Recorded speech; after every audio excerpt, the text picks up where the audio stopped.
Cuando en el año 2016 Fundación Criteria iniciaba sus actividades en este intento nunca suficiente, digo, en términos de acciones, de divulgar temas ambientales tan fuertes para impactar sobre el desarrollo humano.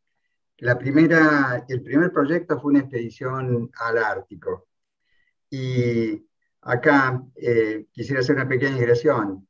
La, la presidenta de IPCA nos preguntaba sobre la logística. Cuando estábamos en la preparación de ese proyecto, encontramos que la logística servida desde el sur de América hasta el Ártico era prácticamente imposible. Y tuvimos que tomar los servicios de una empresa europea.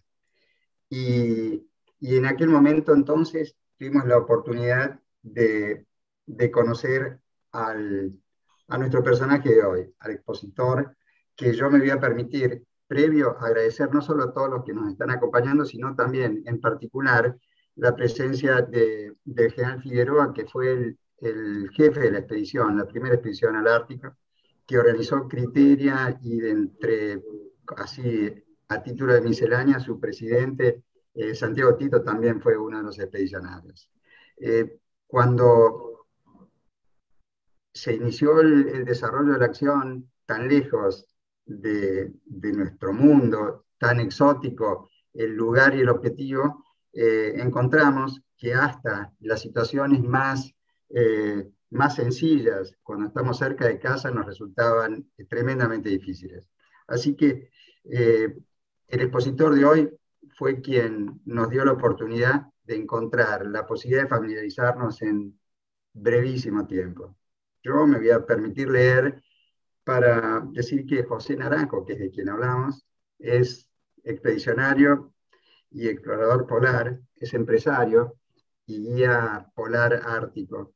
En este momento es imposible intentar cualquier aproximación al Alto Ártico si no es de la mano de los escasos y tan acreditados guías polares. José es autor de la travesía polar más rápida de la historia, atravesando 2.225 kilómetros del casquete polar de Groenlandia en 32 días, con un trineo arrastrado por cometas desde la costa, cerca de la población de Nasraq, en el sur de Groenlandia, hasta un fiordo cerca de la población de Ferstad, en el noroeste de Groenlandia. Atravesó también, junto a José Mijares, con esquís, el Golfo de Botnia en el Mar Báltico, entre las poblaciones de Oulu en Finlandia y Piteå en Suecia, siendo las primeras personas del mundo en realizar esta travesía.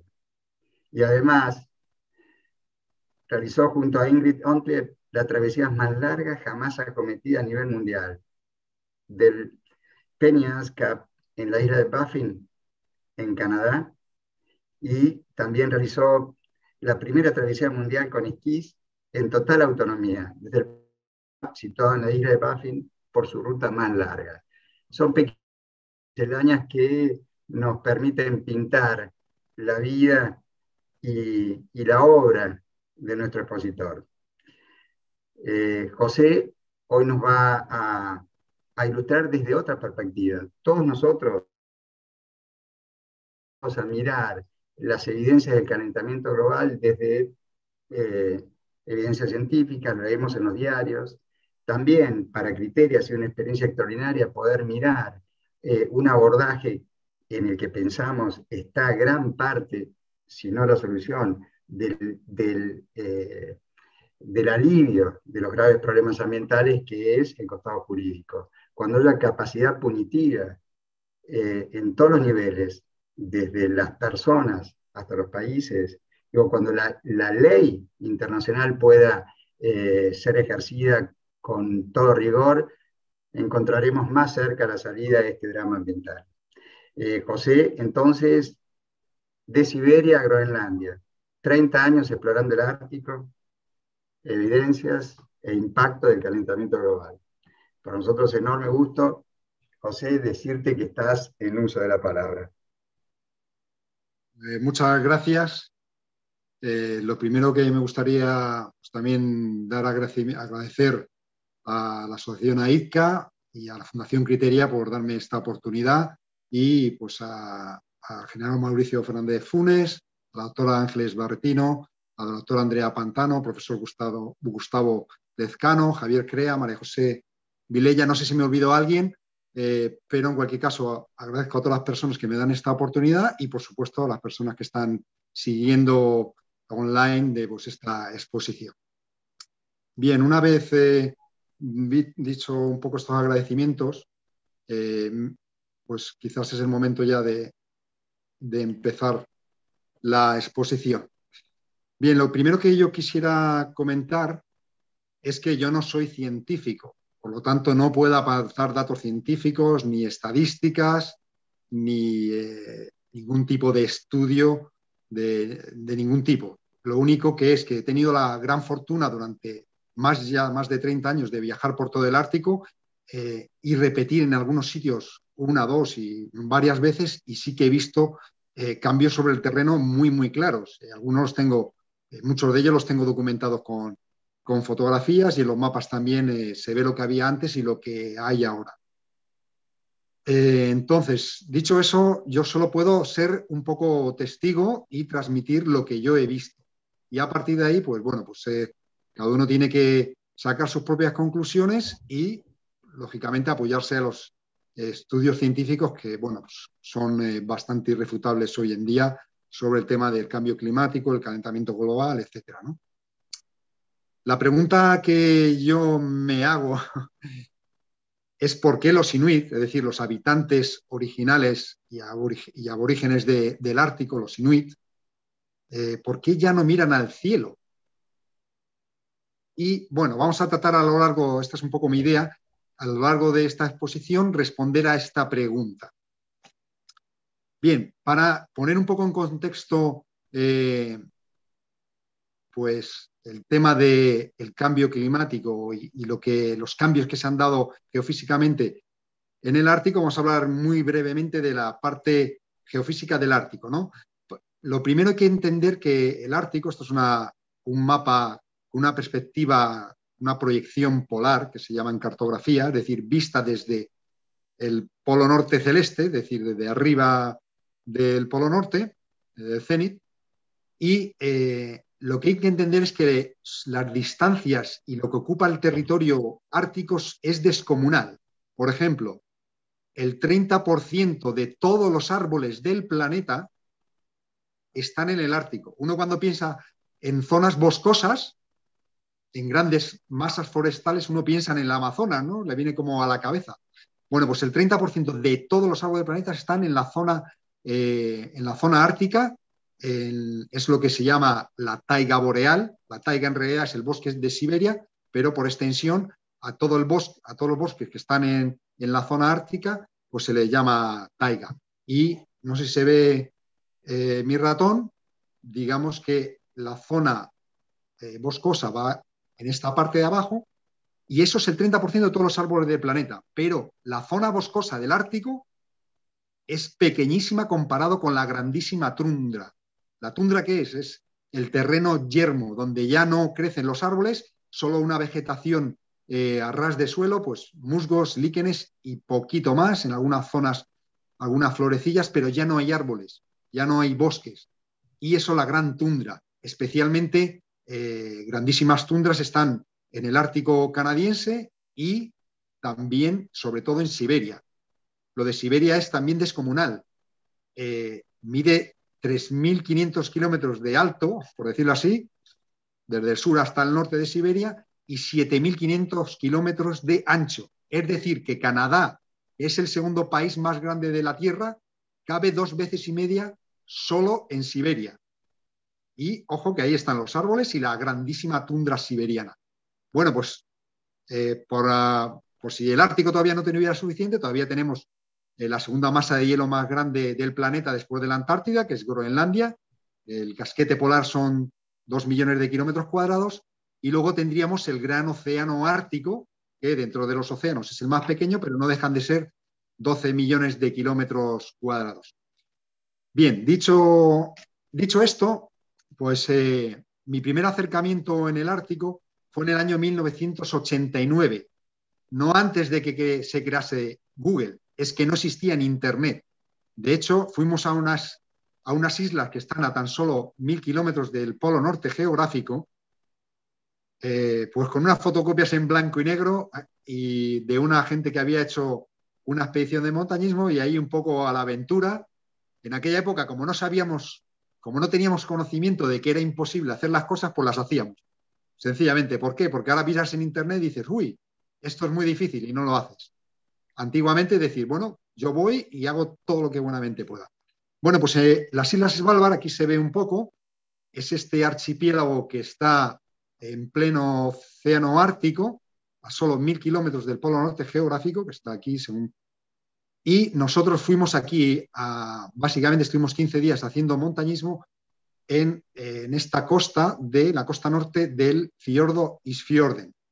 Bien, en el año 89 el Isfjorden estaba completamente congelado en el invierno, es decir, que se hacían expediciones con esquís saliendo de Longyearbyen, que es el pueblo, la capital, y se podía ir perfectamente en invierno y primavera hasta el norte de las islas, del archipiélago, esquiando por el mar helado.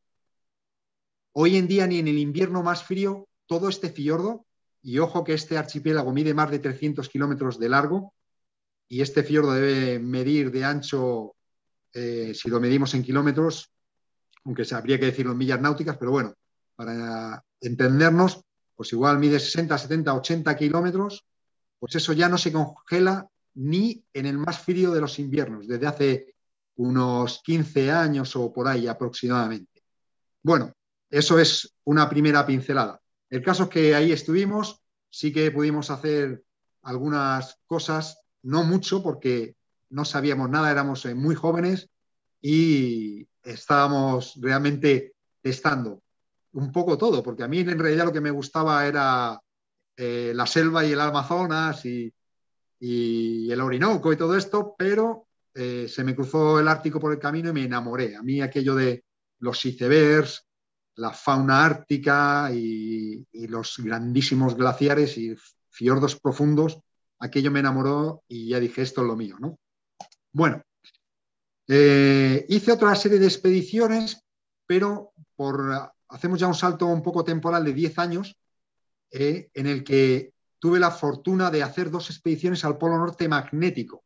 Es decir, el extremo norte del eje de rotación terrestre sería el Polo Norte geográfico y el Polo Norte magnético, ¿qué es lo que es? Pues la Tierra, gracias a su núcleo que tiene metales fundidos, dicho así un poco brevemente y sin demasiado enjundia científica, pues la Tierra se comporta como un gran imán y tiene, como cualquier imán, tiene un polo norte y un polo sur.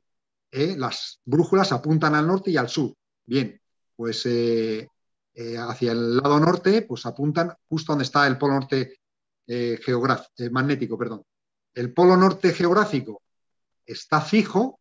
Bueno, hay un pequeño movimiento que se llama precesión, que mueve unos metros como si fuera una peonza, pero es a escala planetario, es como si estuviera absolutamente fijo el polo norte geográfico, pero el magnético, que depende de la actividad solar y de las tormentas solares, puede variar en un día 150 o 200 kilómetros y se va moviendo. Bueno, pues se va moviendo año a año y de tal manera que donde está ahora el polo sur magnético, hace cientos de miles de años estuvo el polo norte magnético. O sea, se ha cambiado la polaridad cientos de veces a lo largo de los 4.000 millones de historia que tiene la Tierra como tal, como planeta.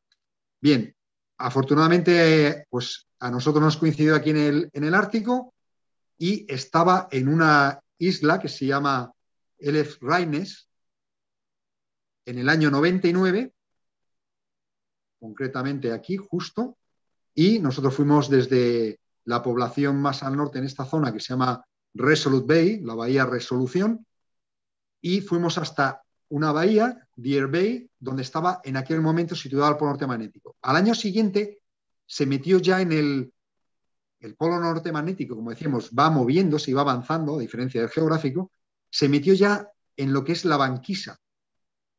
Y ahí realmente había muchísimo, ya había canales de agua, era el océano Ártico, el mar congelado, los témpanos, etcétera. Bien, solo por, bueno, al principio el terreno bastante inestable, pero a medida que nos íbamos yendo hacia el océano Ártico, pues cada vez más y más agua.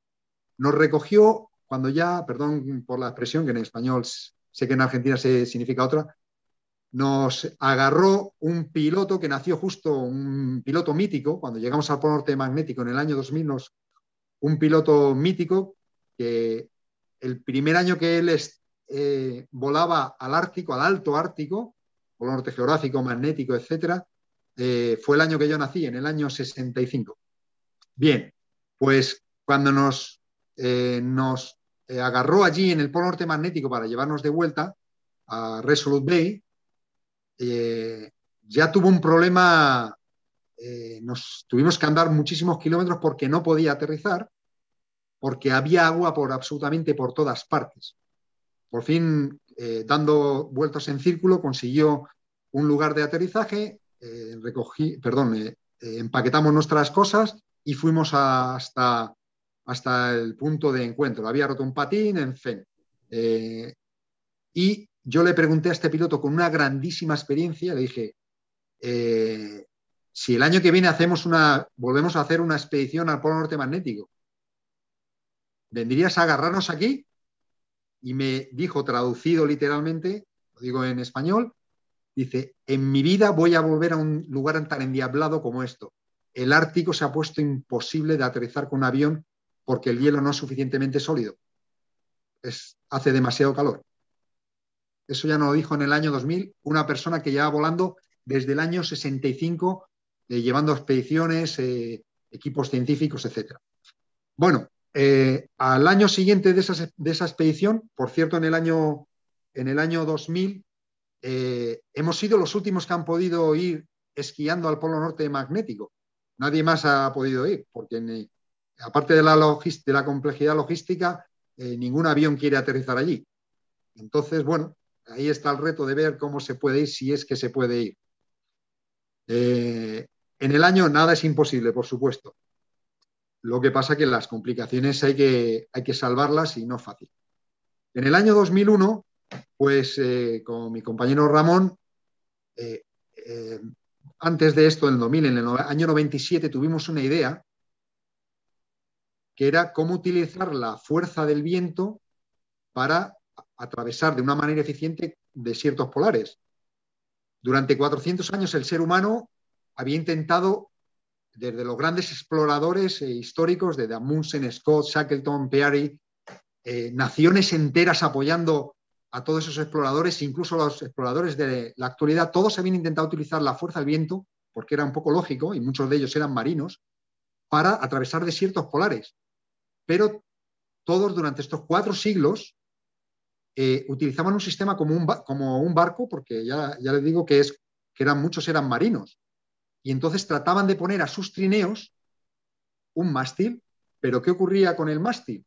Que en un barco, ¿por qué el barco cuando le empuja el viento a la vela no tumba el barco y lo hunde? Pues porque la quilla está dentro del agua y hace de contrapeso.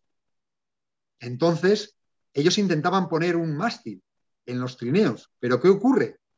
Que si tú quieres arrastrar un gran peso o ir a una gran velocidad, necesitas una gran superficie bélica, es decir, una gran vela. Y si tienes que tener una gran vela, tienes que tener un gran mástil. El problema es que no puedes meter ninguna quilla en el hielo o en la nieve, que es dura como el pedernal, como la roca, sobre todo por el frío. Entonces, al final ponían pequeños mástiles y que ayudaba algo, mástiles de 1 metro, algo ayudaba, pero eso no era atravesar desiertos polares de manera eficiente utilizando el viento, ¿no? Entonces nosotros dijimos, bueno, pues si durante 400 años los mejores exploradores polares, países enteros apoyando, naciones enteras, incluso exploradores en la actualidad con todos los medios tecnológicos, no han podido conseguirlo utilizando un mástil, si nosotros utilizamos un mástil tampoco. Entonces, como nosotros veníamos del mundo inuit, decíamos, los inuits arrastran no usan un mástil para arrastrar sus cargas, sino los perros y tiran en este sentido. Y se nos ocurrió la idea de usar unas cometas reforzadas. Y bueno, esa es otra historia que daría para también otra charla. En nuestro canal de YouTube de Mundo Ártico, ahí viene el sistema, hay vídeos y cómo funciona y sobre esta expedición. Bueno, esta expedición, para no alargarnos, que fue la travesía al final polar más rápida de la historia, 2.200 kilómetros en 32 días, y en un solo día incluso batimos el récord mundial. Bueno, ninguna expedición se acercó a esas marcas, porque nosotros con las cometas sí que lo conseguimos utilizar eficientemente. Pero para acercarnos al sur de Groenlandia, que era, como se ve en esta diapositiva, aquí es la ruta que seguimos, de la población más al sur a la más al norte,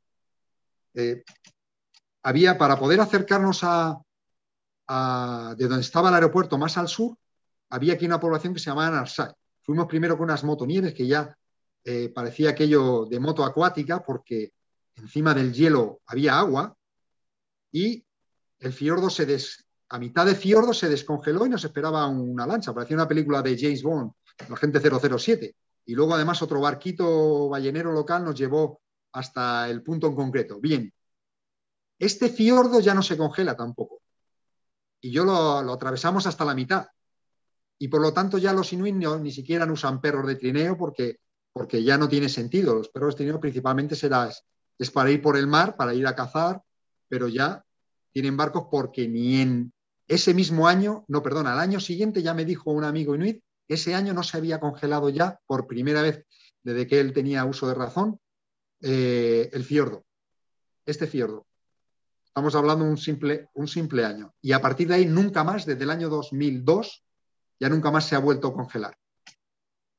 Bien, pues nosotros llegamos al sur de Groenlandia y empezamos la travesía, si mal no recuerdo, a mediados de abril, y ahí tenía que hacer un frío tremendo, pero fíjense ustedes que estamos con botas de agua, no sé si en Argentina se dice así, pero vamos, botas de jardinería y en mangas de camisa, y es verdad que estábamos haciendo un esfuerzo fuerte porque teníamos que remontar ahí esa zona rocosa y poner todos los aparejos de nuestro trineo, que nosotros llamamos catamarán polar, pero íbamos ahí en manga camisa. Es verdad que luego ya, una vez que estábamos en el corazón de Groenlandia y una altura tremenda, sí que hizo frío, pero desde luego era como sorprendente. Bueno, quédense con esta imagen, aunque luego la volveré a poner porque va a venir al caso más adelante. Bien, en esta expedición, mucho antes de que se empezara a hablar de ecología y de energías renovables, nosotros ya apostamos una cosa muy rudimentaria, pero ya apostamos por hacer de la expedición una expedición lo más limpia posible. Utilizamos para cargar nuestros aparatos paneles solares y una cosa que sí que yo creo que debíamos ser la primera expedición polar que lo utilizaba, por lo menos expedición polar por superficie y esquiando, un aerogenerador, un pequeño generador eólico. Ahora se ve por medio planeta estos generadores. Nosotros era una versión miniatura y con esto cargábamos nuestras baterías para las cámaras, etc. Bien, en el año siguiente tuve la suerte de ir al Polo Norte geográfico por la vertiente siberiana. Ahí encontramos a dolganes, que es una etnia de criadores de reno que en la península de Taimyr, que es la tierra masa continental más al norte del planeta, eso está a 81 grados norte, bueno, pues cada vez, y esto es fácil encontrar en internet, cada vez ellos tienen que utilizar el pastoreo de los renos, es su medio de subsistencia. Y el pastoreo del reno, ¿qué ocurre? Que en el verano tienen que ir hacia el norte y en el invierno hacia el sur, porque en el verano en los árboles es donde encuentran, en las hojas de los árboles de la taiga, es donde encuentran los renos los hidratos de carbono, y las proteínas lo consiguen del musgo y de los líquenes que hay en la tundra y tienen que ir en el verano hacia el norte. Bueno, pues cada vez pueden ir mucho más al norte y cada vez tienen que hacer travesías más largas. En internet se ve además que el permafrost, es decir, la tierra permanentemente helada, está causando muchos problemas en Siberia, porque los edificios que estaban cimentados sobre una tierra helada, es como si uno mete un trozo de césped, de hierba con el barro, me lo mete en un congelador, eso es más duro que el hierro. Bueno, pues casas y edificios enteros que se están viniendo abajo porque el permafrost, es decir, la tierra permanentemente helada, se está descongelando y realmente son gigantes de pie de barro, porque se está convirtiendo en lo que es barro, porque no es suficientemente frío. Bien, esto respecto a eso. Pues ese año, de parte de estar en el norte de Siberia y con los Dolganes, pues tuve la fortuna también de ir desde esa zona al Polo Norte geográfico, en el 2002. Bien, para poder ir al Polo Norte geográfico, las temporadas eran muy largas. Es decir, que el océano Ártico hacía tanto frío que la temporada de expediciones iba desde mediados de marzo, que es cuando ya se acaba la noche polar, hasta mediados, incluso a veces hasta casi finales de mayo, vamos, principalmente finales de marzo. Bien, pues en el 2002 la temporada duraba casi 2 meses. En el 2016 duraba escasamente 20 y tantos días, como se acordará el licenciado Mauricio Fernández Funes y todos los componentes de la expedición. La temporada era muy, muy, muy corta y cada vez menos. ¿Por qué? Porque no soporta el peso de los helicópteros, de los aviones, etc. Y luego volveremos a ello. En el año 2003, con mi compañero José Manuel Mijares, cruzamos el mar Báltico, éramos los primeros que lo cruzamos en totalmente autonomía y esquiando, desde Oulu en Finlandia a Piteå, en el mar Báltico, en el Golfo de Botnia, por la ruta de los rompehielos. Es el lugar con más tráfico de rompehielos del planeta, en un sitio muy pequeño, porque hay 10 poblaciones con más de 10 y 12 barcos rompehielos operando y cientos de cargueros. Bueno, ahí nos pasó un poco de todo. Esto que se ve abajo son canales que hemos tenido que cruzar cuando ha pasado el barco rompehielos, esperar a que se congelase. Bueno, las temperaturas que tenían que ser de 20 y 25 bajo cero eran de 3 grados sobre cero, por la noche 3 y 2 bajo cero, un día llegamos a 7 bajo cero. Pero lo más curioso de esto, bueno, aquí aparecimos en la prensa, lo más curioso es que 2 o 3 años después o 4, ya el centro, bueno, ahí nos caímos incluso al agua, pero era en el canal, que había dejado el rompehielos, pero ya no se puede hacer esta expedición porque, tal y como la planteamos nosotros con esquís, porque el centro del mar Báltico en el Golfo de Botnia ya no se congela. Sencillamente no se congela y no se podría hacer con esquís.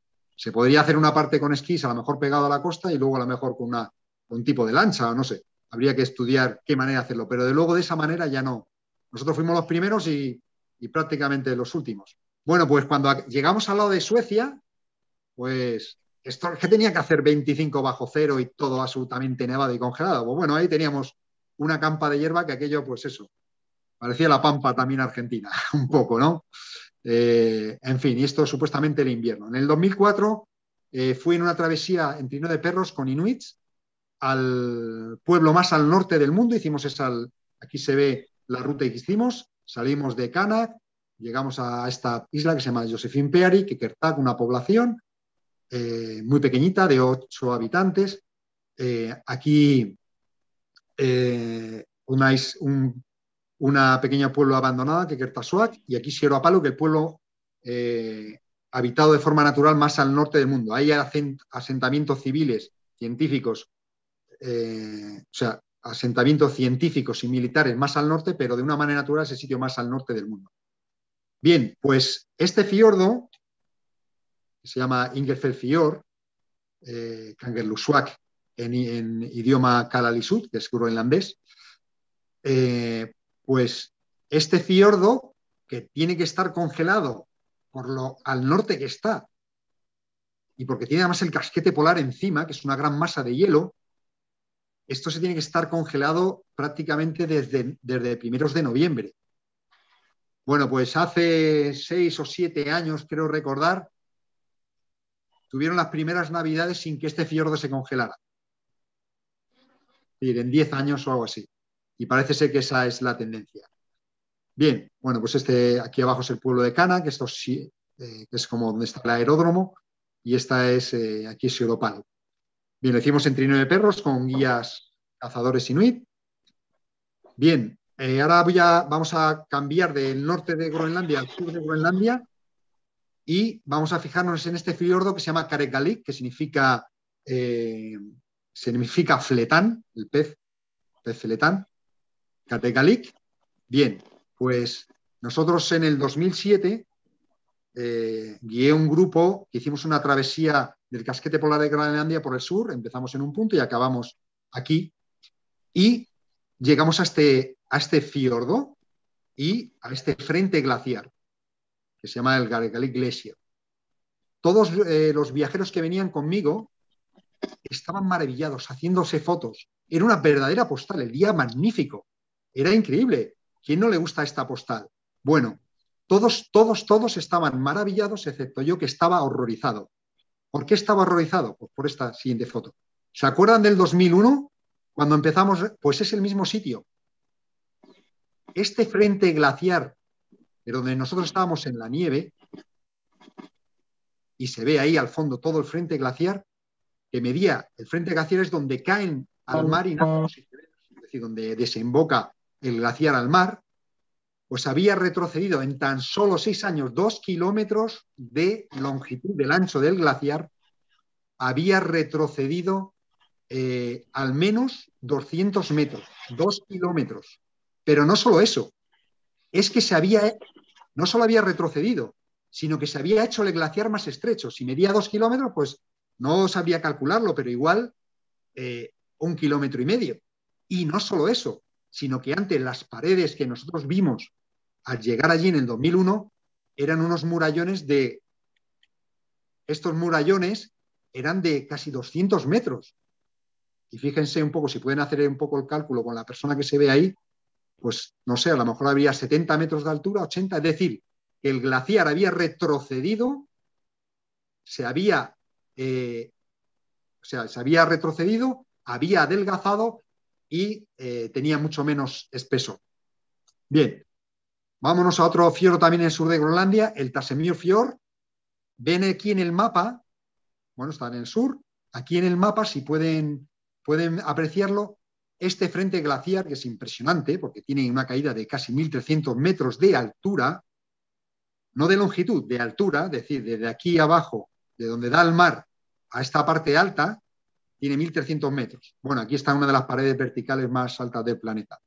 Bien, pues este glaciar nacía en icebergs porque caía al mar. En los mapas viene marcado que cae al mar. Bueno, pues en el 2005 ya no caía al mar. No se ve del todo aquí, pero caía en la roca. Había una pequeña playa rocosa. Ya no daba icebergs. Había retrocedido en unos cuantos años desde que se hizo el mapa, ¿no? Bien, en el 2007 fuimos a hacer una expedición en busca del rey del Ártico, el verdadero rey, que es el oso polar, que bueno, hoy en día es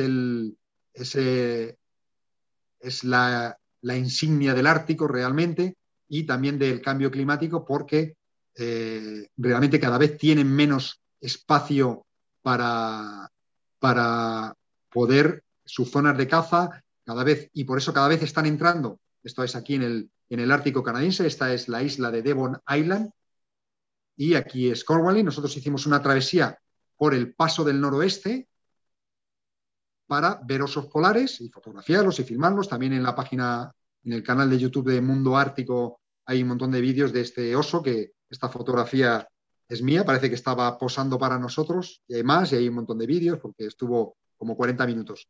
Bien, los osos está pasando sobre todo una cosa, que están entrando las poblaciones inuit y cada vez tienen menos miedo al ser humano y entran a rebuscar en la basura. Es un poco dramático y triste, te da pena ver un oso que supuestamente tiene que estar en el hielo marino, como el hielo tarda tanto en congelarse, pues no puede sobrevivir y tiene que entra en las poblaciones a los vertederos, a los basureros, a buscar comida, cuando no tiene encuentros con seres humanos y los ataca para literalmente comérselos, ¿no? Es la verdad que muy triste. Bueno, aquí hay alguna foto más del oso, que es muy bonito como símbolo, pero también es un animal, es el mayor carnívoro de la Tierra. Y de todos los osos es el único oso, a diferencia del grizzly o del oso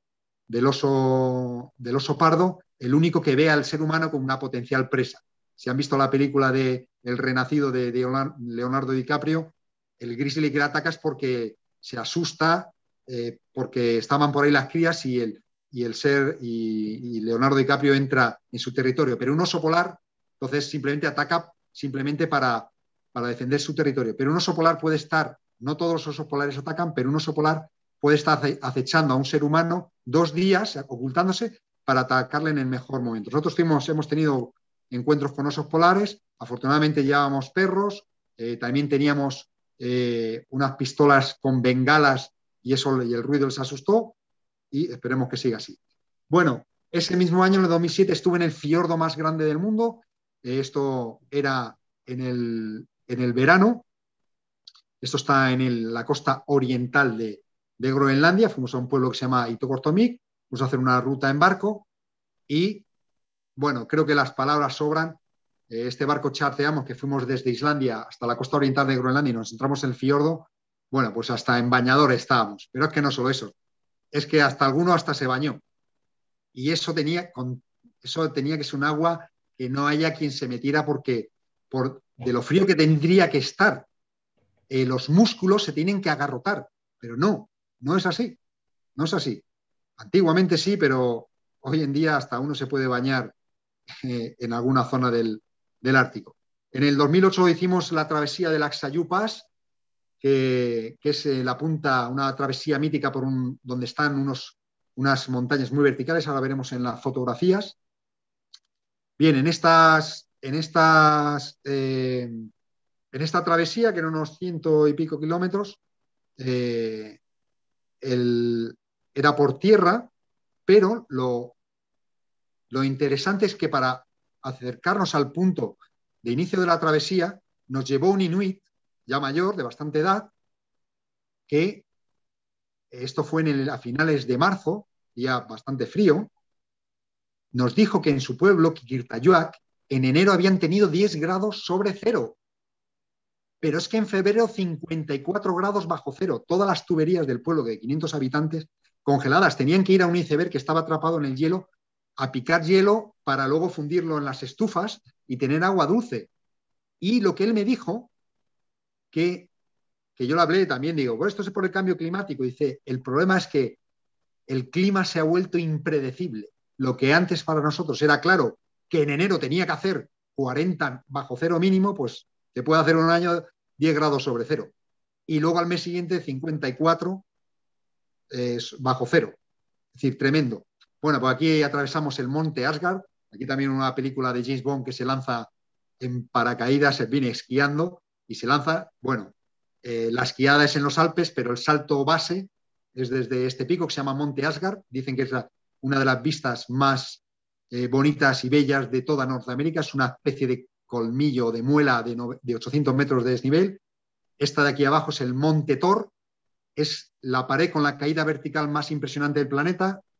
Tiene 1.200 metros desde la base hasta arriba, pero está tumbado, es decir, desploma una media de 105 grados. Si la vertical son 90 grados, pues está tumbado 1.200 metros. Impresionante. Bueno, esto es el Aksayu Pass y este pico, esta montaña ni tiene nombre, 1.300 metros, todo es a lo descomunal. Bien, al año siguiente fuimos a atravesar el casquete polar Penny, que nadie había atravesado en su totalidad, solo habían atravesado lo ancho, pero nadie había ido desde el extremo norte hasta el extremo sur esquiando. Solo lo habían hecho por la parte sur y por la parte más estrecha, pero nadie ha hecho. De hecho, para llegar a este punto, al punto de partida, ni siquiera los inuits, era tan remoto que ni siquiera los inuits te podían llevar.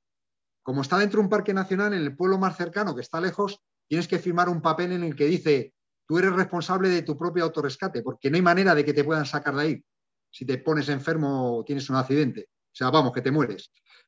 El caso es que la travesía empezamos, tal, todo bien, pero al final, cuando ya se acaba el casquete, teníamos que unirnos otra vez con el Aksayuk Pass, el paso Aksayuk, que significa, si mal no recuerdo, así como la tierra que nunca se congela o algo así, en Inuit, en Inuktitut, que es el idioma de los Inuit de Canadá. Bueno, pues tuvimos una tormenta de arena, como si fuera el desierto del Sáhara. Yo no me lo podía creer. Íbamos esquiando sobre la arena. Tremendo. Esto fue hace 12 años. Y nosotros habíamos pasado el año anterior por ahí.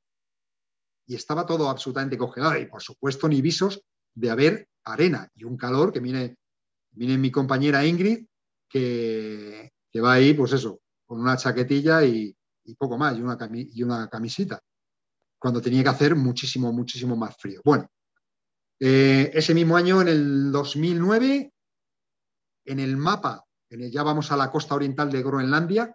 Este es el último lugar que fue descubierto por el hombre blanco, los occidentales. Vivían 400 inuit. Esto fue en el año 1895 o 93, no recuerdo, no hace tanto, hace como 135, 140 años. Aquí había 400 inuit en toda esta área que ni siquiera habían visto otros seres humanos, pensaban que eran los únicos seres humanos del planeta. Bueno, pues en los mapas aquí se ve Isertok, que puede ser un istmo. Bien, en los mapas viene marcado como un istmo, es decir, que no es una isla. Bueno, pues esta foto del año 2009, aquí no sé si se ven aquí en el ratón, lo estoy señalando, es este sitio, una isla. De pronto el glaciar ha retrocedido tanto que se ha visto lo que hay, es decir, se están cambiando hasta la cartografía de los mapas. Y bueno, el glaciar está súper retirado de aquí, ¿no? Se ha ido muy para atrás, no solo lo mismo que pasaba con el glaciar del Fletán, Garekalifjord, o lo mismo aquí en Isertok. Bien, en esta zona también, sin ir más lejos, en el 2009, fíjense, el Karale Glacier, el glaciar Karale y el Rasmussen, sobre todo el Karale Glacier, estaba unido con otros dos glaciares sin nombre, si lo ven ahí, el Karale Glacier y estos dos. Bueno, pues en tan solo 10 años pasó esto. Esto que ven aquí, este hielo, vuelvo para atrás, está aquí, donde pone la H más o menos o la E de Gletscher, está en danés, porque el mapa es danés. Aquí, en 10 años, y esto es aproximadamente 10 kilómetros. Y este glaciar que conectaba con este otro, el que está arriba, es este que está aquí. De hecho, ha aparecido aquí una especie de nariz rocosa. Y todo esto que se ve aquí, donde está el barquito, estaba antes congelado, hacía 10 años. Y no solo es eso, vamos a ver atrás otra vez. No sé si se fijan aquí la marca de una línea perfectamente, que parece que la han hecho con un tiralíneas, con una regla. Bueno, pues es por donde iba el glaciar. Y fíjese la altura que tiene ahora. Es decir, que no solo se ha retrocedido, sino, y ojo, el frente glaciar, el ancho del fiordo son 2 kilómetros. No solo ha retrocedido, sino también ha adelgazado. Se ha hecho más bajito. Bien, en el 2010 fuimos a los acantilados marinos más altos del planeta. Aquí está el Polar Spire, el Cross Pillar, la Citadel, Mountain Citadel, en fin. Este mide 1.600 metros desde la parte sur. Mírala, no sé si se ve aquí la pequeña tiendecitas, somos como hormigas, ¿no? Aquí, por cierto, también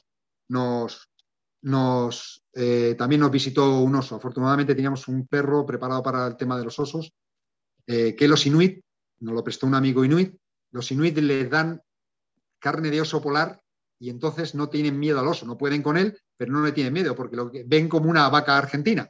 Dicen, qué rico, un filete, a pesar de que es un oso, ¿vale? Pero hizo su función y nos avisó. Pues aquí también los propios inuit asustados porque cada vez es más difícil ir a las zonas donde ellos tienen caza. Bueno, hay muchos sitios por toda Groenlandia, es tremendo, por el Ártico canadiense, eso estaba en el Ártico canadiense, en la isla de Baffin, en un sitio que se llama Clyde River, el pueblo más cercano a esa zona. Bien, en el 2011 hice una expedición con 3 australianos, fuimos desde el Polo Norte geográfico hasta Canadá. Bueno, hubo un momento que en 12 millones de kilómetros cuadrados, es decir, en todo el océano Ártico, una vez que se fueron la base que hay cerca del Polo Norte geográfico, nos quedamos 6 personas, había 2 expedicionarios suecos en otro lado y nosotros 4 en el océano Ártico y, bueno, la misma, si nos pasaba algo, ya ni las avionetas aterrizan ahí. Nadie quiere aterrizar. Antiguamente sí, aterrizaban sin ningún problema. Ya en el año 2000, no me acuerdo exactamente la fecha, un avión de 20 plazas con patines, cuando digo avioneta es un avión de 20 plazas, ¿vale? Nosotros le decimos avioneta, pero es un avión de 20 plazas, una Twin Otter, turbohélice, fue a recoger unos expedicionarios al Polo Norte, aterrizó en el Polo Norte y se hundió. Se hundió el avión. Afortunadamente no pasó nada, estaban en los expedicionarios todavía que no habían metido sus cosas y ahí pudieron el piloto, el copiloto y el ingeniero de vuelo, el ingeniero mecánico y los expedicionarios se fueron a la tienda y ya vino otro avión y los pudieron sacar, pero el avión está ahí cerca del Polo Norte hay un avión a 4.000 metros de profundidad y ya no quiere nadie aterrizar ahí. Nosotros estuvimos durante 10 días atravesando canales de agua, incluso teníamos que utilizar trajes estancos para poder pasar canales porque algunos de esos canales medían a lo mejor de 50 kilómetros, 100 kilómetros de largo. Y durante 10 días un canal detrás de otro. A veces lo pasábamos metiéndonos al agua, a veces los teníamos como si fuéramos catamarán. Bueno, pues eso es lo que hoy se ve por internet y hay un montón de documentales cómo está retrocediendo el hielo, el efecto albedo. Eso se lo dejamos a los científicos, pero básicamente es un retroceso bastante claro del océano Ártico y ya el paso de noroeste ya se puede navegar, es decir, el sitio más corto para conectar Europa por América para América sería a través del archipiélago canadiense, que durante 4 siglos, desde que se tiene constancia de que fueron los primeros exploradores, estaba congelada, pues bueno, ya están pasando hasta barcos de crucero por el paso de noroeste, cuando nadie podía hacerlo y bueno, este es un lugar mítico. Y también ahora ya lo están casi haciendo en el paso del nordeste, desde Europa, por toda la costa siberiana, hasta el estrecho de Bering para ir a Asia. Bien, eso en internet hay mucha información. En el año 2012 hicimos otra travesía, otro casquete que jamás nadie había cruzado, el Barnes Ice Cap. Esto tiene 12.000 kilómetros, unos 200 kilómetros de longitud. Sí que se había cruzado por la parte sur, por lo ancho, pero nadie lo había cruzado con esquís y en total autonomía para ahí. Bueno, pues este mapa, ven aquí abajo que hay un lago que se llama, en la parte sureste del lago, perdón, del glaciar, del Barnes, del casquete polar Barnes, se llama el lago Generator. Bueno, pues el mapa está mal, porque ahora es muchísimo más grande. El mismo hielo se ha ido derritiendo y hay miles de estudios de cómo está haciéndose cada vez más pequeño este casquete polar. Bien, aquí con nuestros amigos que nos llevaron al punto de partida y nos agarraron para devolvernos a la civilización cuando acabamos. También fuimos la primera vez, Ingrid Orlev y yo, los primeros que atravesamos este casquete, igual que el Penny Ice Cap. Bien, en el 2013 tuve la suerte de organizar la logística y de ir, lógicamente, con Greenpeace y con el cantante Alejandro Sanz. Es un cantante muy famoso, creo que es el cantante en habla española con más Grammys de la historia. Bueno, creo que es conocido por muchísimas personas y en España, pues por supuesto también. Pues bueno, ya solo sé ver la imagen que tiene aquí, la cara de Alejandro Sanz llevándose la mano a la cabeza como diciendo, madre mía. Bueno, pues mi amigo Inuit Bent, que fue que nos llevó en un barquito, luego subimos al glaciar, aquí se ve el frente glaciar, que se llama Pusayik, es algo así como pequeño glaciar. Él nos dijo, él ahora debe tener 60, pero en aquella época tenía 50 y algo años, 52 años o algo así, nos señaló unas rocas y dice, cuando yo era pequeño, el glaciar llegaba ahí, y esas rocas estaban a un kilómetro de donde estaba ahora el frente glaciar. Y nos dijo una frase que por ahí anda grabada también y está por ahí en YouTube y tal, nos dijo, una frase fantástica. Dice, si todo el hielo se derrite, si sigue derritiéndose todo el hielo, más vale que en Europa aprendáis a nadar.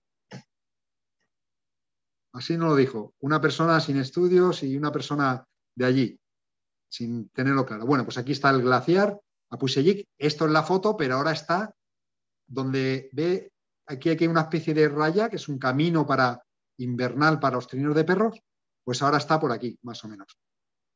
Y esto será como 1 kilómetro y algo que se ha retrocedido desde que se tiene constancia en el mapa. Bueno, y para ir un poco acabando mi exposición, pues yo me he intentado responder, cada uno puede tener también su respuesta, pero ¿por qué los inuits ya no miran al cielo? Pues muy sencillo, porque antiguamente el inuit, ¿qué es lo que estaba preocupado? Que no hiciera viento, que no hubiera una tormenta, que no nevara muchísimo. Pero hoy en día, ¿vale? No miran al cielo, sino miran al hielo marino, porque su supervivencia depende del hielo marino, es donde pescan, donde cazan, donde se alimentan. De ahí es donde cazan las focas, que por cierto no están en peligro de extinción, y menos por los inuits.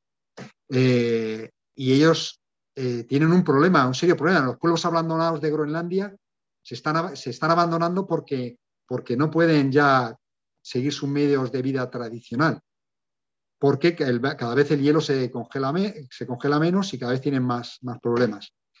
Un segundito, que se ha congelado hasta la batería. Me disculpan un segundo, que voy a por el cable del cargador y conectarlo aquí un segundo. Ahora está aquí de mamoneo, que le acerco a ella y ya lo va a hacer. ¿Pero le gusta la información? ¿O nos toca dar esa información a nosotros? Vale, creo que ya está. Bueno, pues ya para... Que ya está bien, que la gente es la que va a decirle cosas. No sé si se me oye. Perdón, ¿alguien tiene...?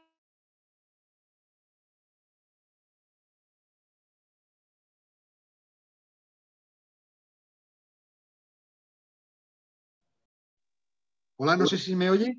Ahora sí. Sí, José, vale. ¿Cómo estás? Sí, que le habré dado sin querer al micrófono, disculpen.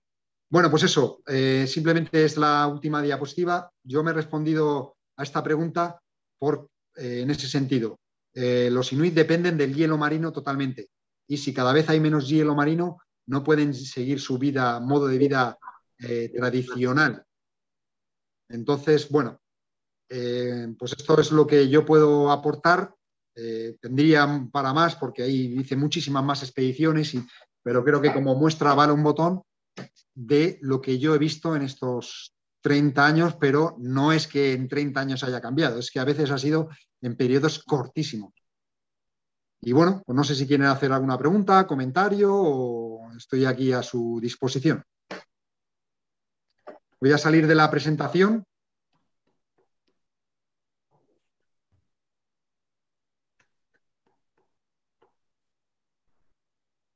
Que ya lleva 2 días que vamos pensando en todo. Allí no has tenido tiempo.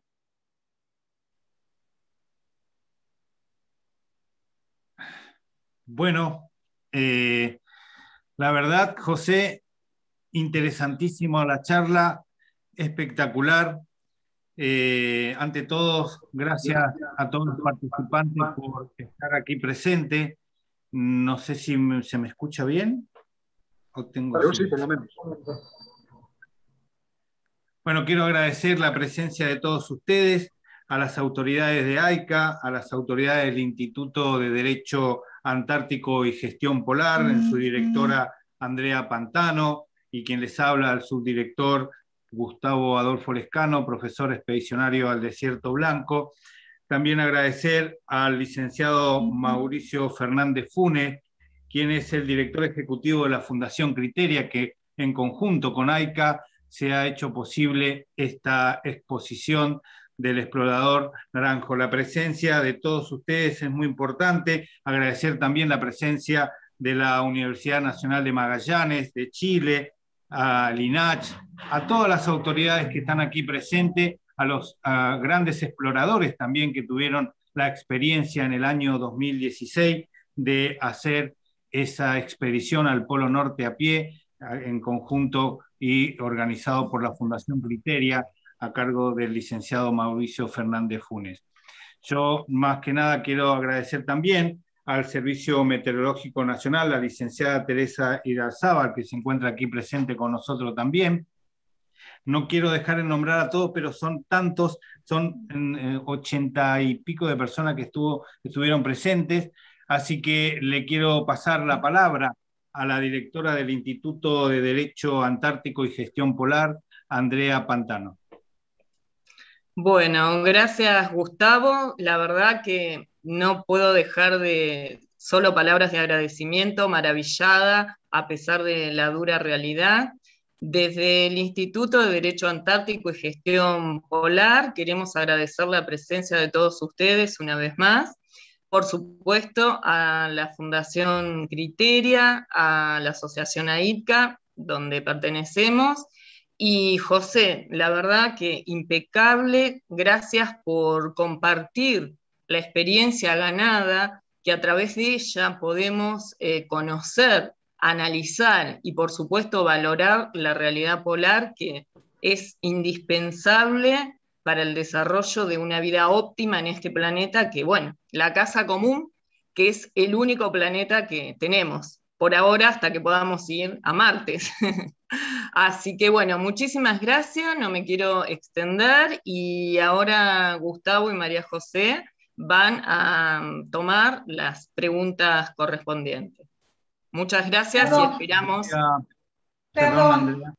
Le voy a pasar la palabra a la Contadora Pública Nacional, María José Vilela, quien está también aquí en la coordinación y en la moderación de este gran y hermoso evento. María José, todo tuyo, el micrófono.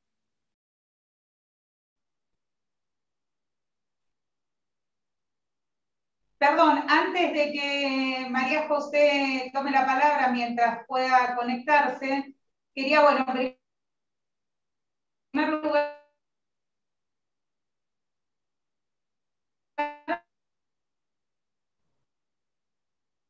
bueno, Ángeles, no te estamos... José, maravilloso. Perdón, ¿qué? No te habíamos escuchado. A ver, repetilo todo. A ver, ¿ahora se me escucha? ¿Ahora se me escucha? ¿Sí? ¿Se me está escuchando ahora? Sí, se escucha, bueno, Ángeles. Quería agradecerte, José, este maravilloso testimonio.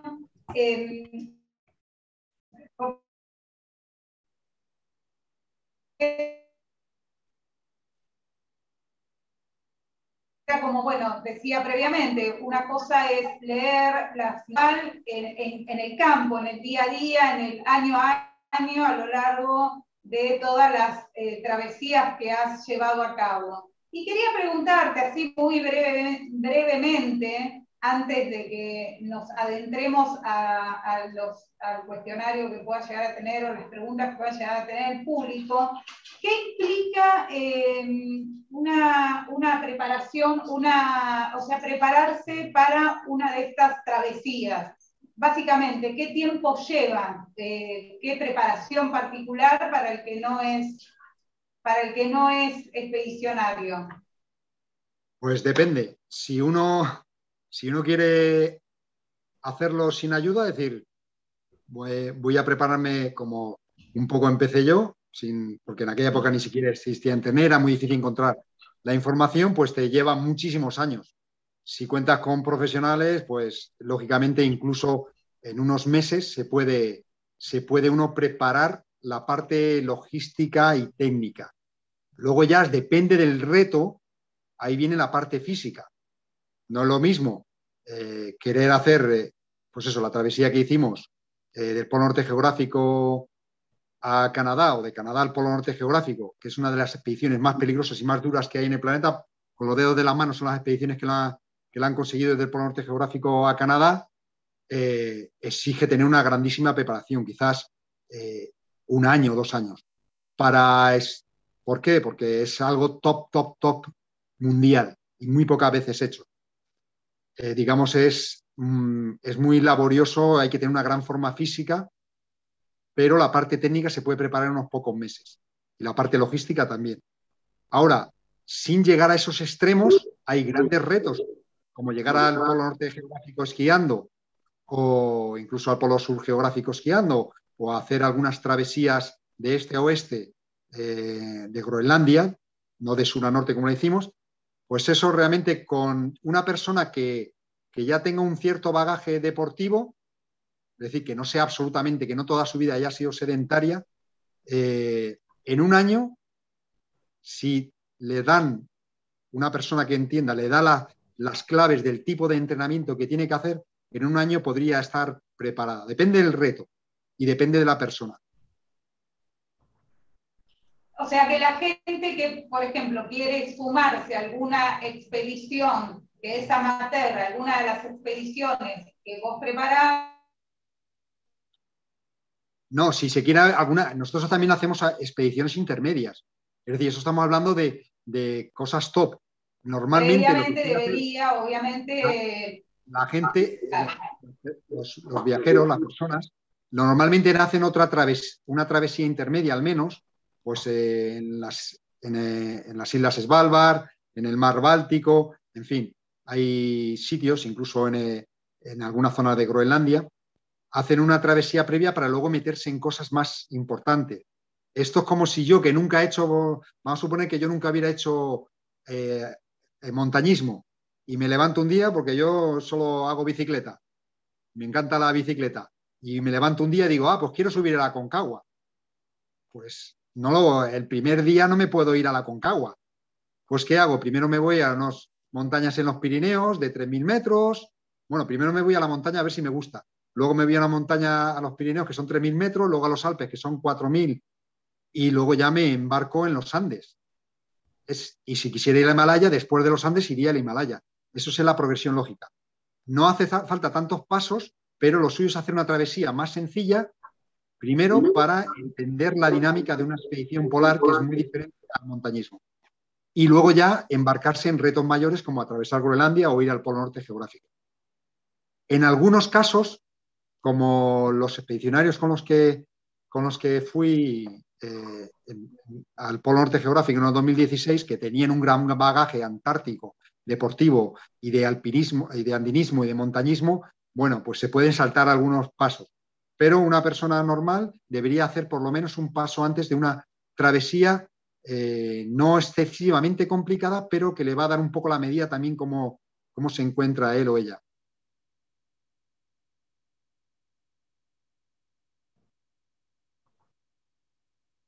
No sé si queda ya respondida la...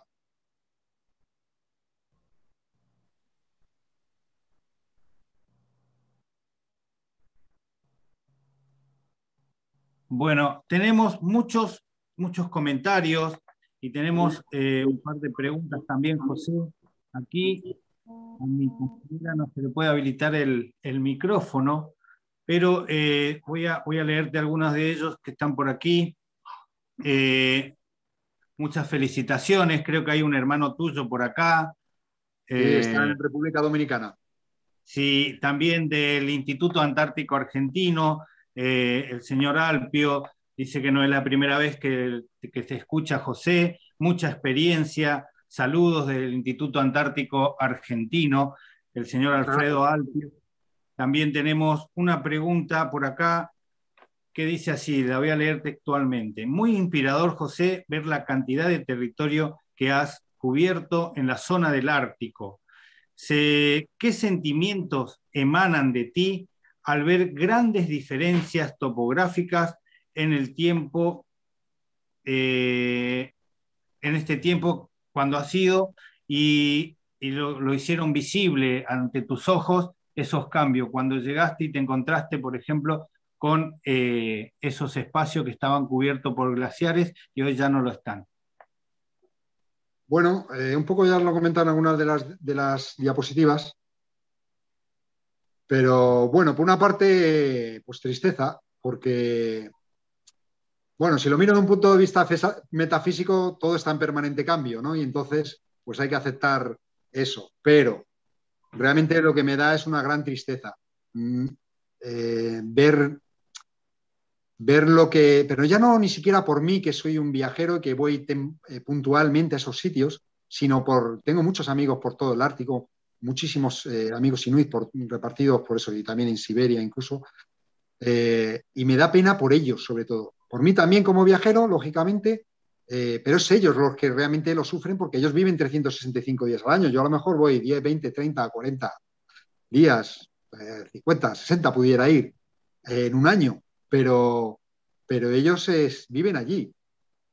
Y ver cómo se abandonan pueblos, especialmente en Groenlandia, pueblos pequeñitos, porque no pueden seguir con la caza de foca tradicional, no pueden usar los perros de trineo y no tienen, son gente muy humilde, no tienen para tener barcos con motor y se van a las ciudades.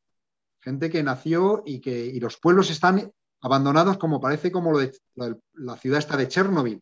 Parece que está todo, porque es muy costoso traerse las cosas. Han ido a casas de familiares o sitios donde les han dado hospitalidad, y eso es lo que realmente me entristece, más que en sí que vea el paisaje o que no pueda hacer tal expedición o que haya cambiado el mapa. Me da pena sobre todo por ellos.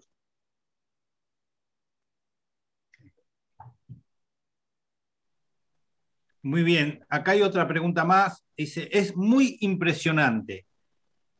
Nos dijiste al principio que no eras científico, pero de todas maneras, la pregunta dice, ¿esto es reversible de algún modo?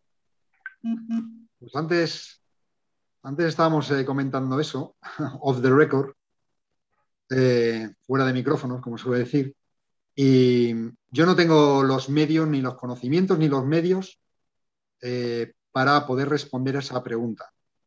Lo mío es una plegaria casi, ojalá que se pueda revertir.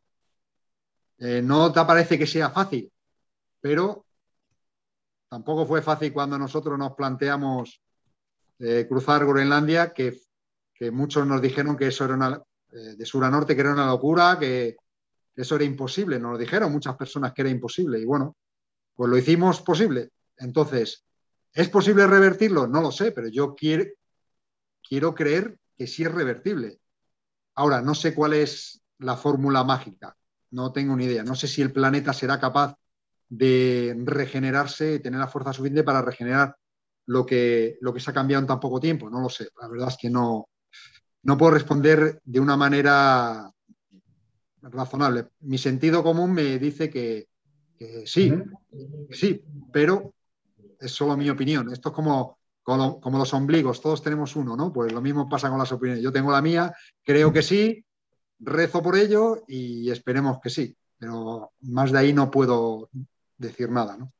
Totalmente, José. Bueno, le quiero dar la palabra a la doctora Claudia Oroná, especialista en producción de prueba en litigios ambientales.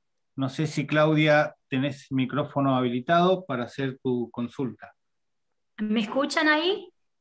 ¿Se escucha? Sí. Buenísimo. Bueno, buenas tardes ante todo. Me encantó la presentación. Realmente las fotografías y toda la cartografía que presentaste es impactante. Y mi pregunta básicamente es la siguiente, ¿no? Vi como en tan poco tiempo hubo un grado, una velocidad tan rápido por el tema del cambio, el retroceso de los glaciares, el tema del impacto en la tundra.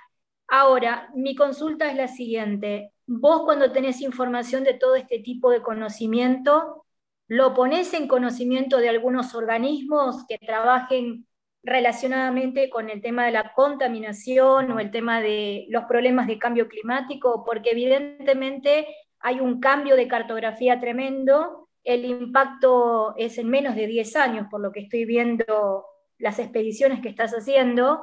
Si alguien toma conocimiento de esto.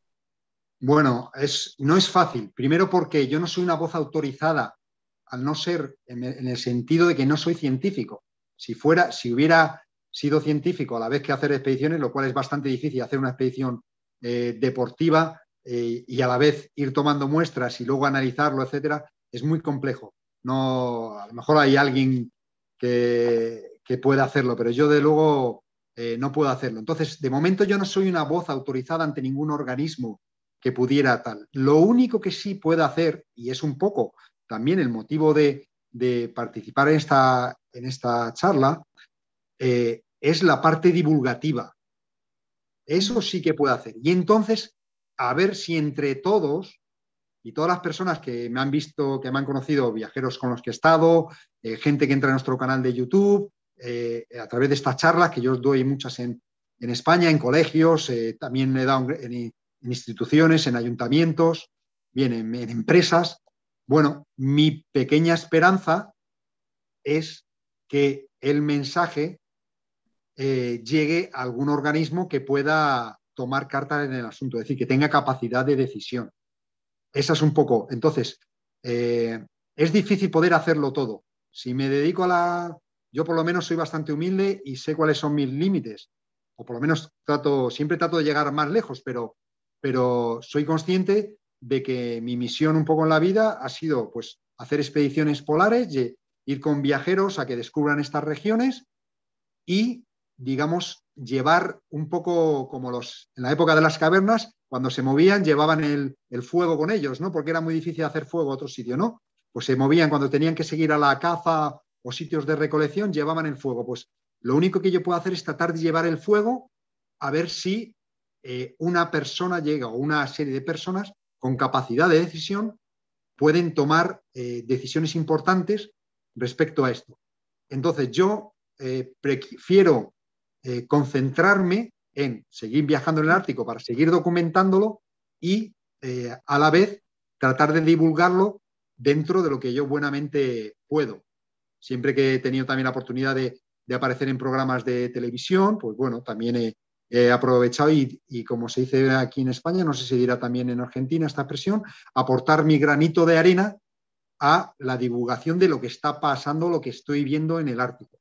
Y a partir de ahí, pues ojalá que algún día esa llama pues, se convierta realmente de luz suficiente como para que los políticos y los organismos internacionales pues, pudieran hacer algo, por lo menos para frenar un poco el cambio climático o ralentizarlo en las regiones polares, por lo menos. Igual muy agradecida por el trabajo que estás haciendo, la verdad que es maravilloso. Y bueno, esperemos, de todas maneras, yo siempre mirándolo desde el punto de vista de la prueba, todas las fotografías que vos mostraste a determinados expertos en la materia pueden darse perfectamente de todo el retroceso y del impacto que evidentemente se viene gestionando. Así que, bueno, agradecida por tu trabajo y ojalá, como dijiste recién, organismos encargados en la materia tomen cartas en el asunto. Claro, lo que yo sí puedo hacer, una parte que sí puedo hacer es, y algunas veces lo he hecho, pero en una escala muy pequeña, es llevar a científicos a que hagan las mediciones correspondientes. Porque yo les digo exactamente dónde y sé además la logística, porque cada sitio es un mundo diferente en cuanto a logística. Por las distancias tan descomunales, ya vimos que el Ártico era gigantesco y no hay disponibilidad ni de medios de transporte. En Groenlandia son 60.000 personas en un territorio de 2 millones de kilómetros cuadrados. La mitad de Argentina solo viven 60.000 personas. En el Ártico canadiense también 30.000. Y en el Ártico canadiense solo hay 18 poblaciones. En Groenlandia y en el Ártico canadiense no existe ninguna carretera ni camino entre las poblaciones. Entonces, la logística es importante. Entonces, lo que yo sí puedo hacer es llevar a científicos o personas estudiosas que quieran hacer estudios ya en profundidad a esas zonas donde claramente se está viendo que hay un retroceso. Ahí, por supuesto, también puedo aportar mi grano de arena, porque no es fácil organizar la logística, hay que saberla, ¿no? Y además yo sé dónde es, o sea, que sé la manera. Muchísimas gracias. Gracias, doctora Claudia. Bueno, también tenemos un comentario de Federico Pérez Campanelli. José, en el año 2019 trabajé en ese glaciar con Ramón Larramendi y ese frente glaciar está muchísimo más retirado aún. Cuando navegábamos por enfrente del glaciar de Fletanes, según la cartografía del GPS 2008, estábamos navegando sobre el glaciar. Bueno, pues por desgracia, peor me lo pones.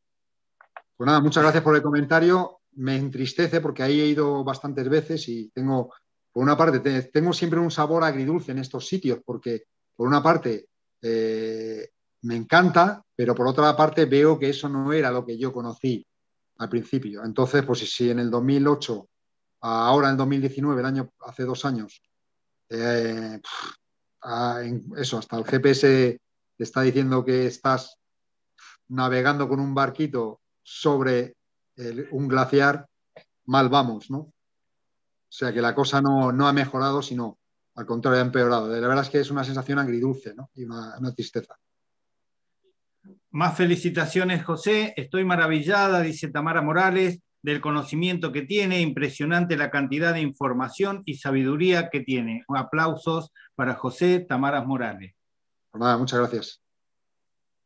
Yo no sé si por acá tenemos algo más. Es un completo placer. Déjame ver. Poder escuchar una clase de este tipo. Gracias por ilustrarnos con tan magnífica presentación, nos dice Patricio. Y así, muchas felicitaciones siguen llegando. Doctora Laura Velasco, felicitaciones.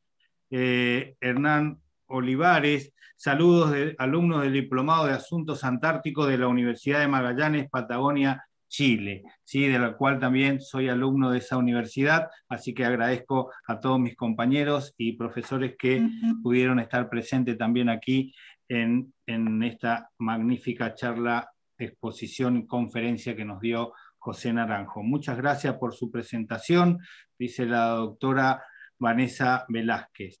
María José, indícame si se me pasó alguno, porque hoy me hizo trabajar María José. No quiere hablar María José, tiene vergüenza. Me hizo trabajar. Muy bien. Viendo entonces que nos quedamos con estas magníficas presentaciones y la cantidad, agradecemos un montón, dicen, nos dan agradecimientos para José. Bueno, le quiero dar la palabra entonces a los representantes de AICA, de Criteria, a la presidenta, al vicepresidente, a la directora del instituto, al licenciado Mauricio Fernández Funes de Criteria, para que nos den el cierre, la palabra de ustedes.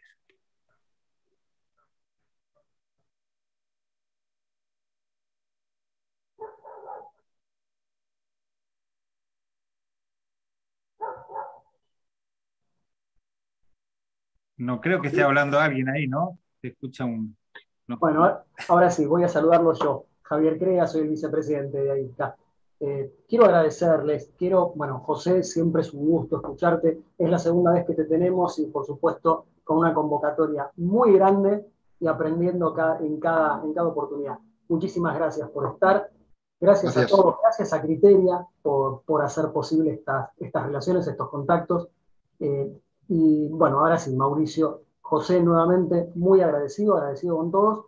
Y bueno, imagino que Mauricio nos va a querer saludar en representación de Criteria, así que gracias a todos. Javier, solo para refrendar tus comentarios finales. Nosotros tenemos una gran expectativa y nos ilusionamos cuando escuchamos hombres como José, que más allá de la posibilidad científica de encontrar respuestas, está esta voluntad de contribuir en el cambio de las cosas.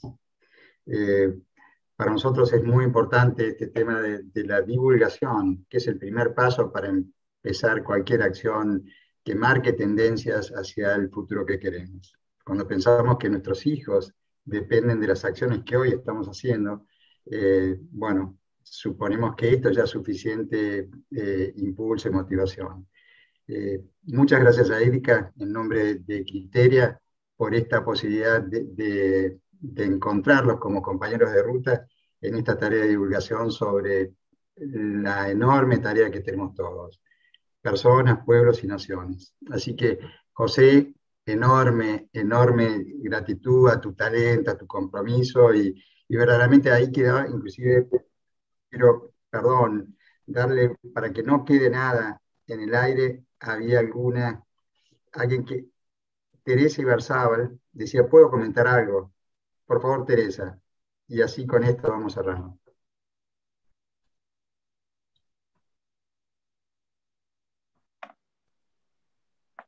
No sé si tiene... Ahora sí. Ahora sí, no me dejaba de escuchar. ¿Qué tal? Buenas tardes, la verdad que un placer, José Naranjo, te conozco de leerte. Yo estuve en una expedición en el glaciar Perito Moreno en el 93 y recordaba las imágenes y a medida que vos relatabas lo que te encontrabas, ¿no?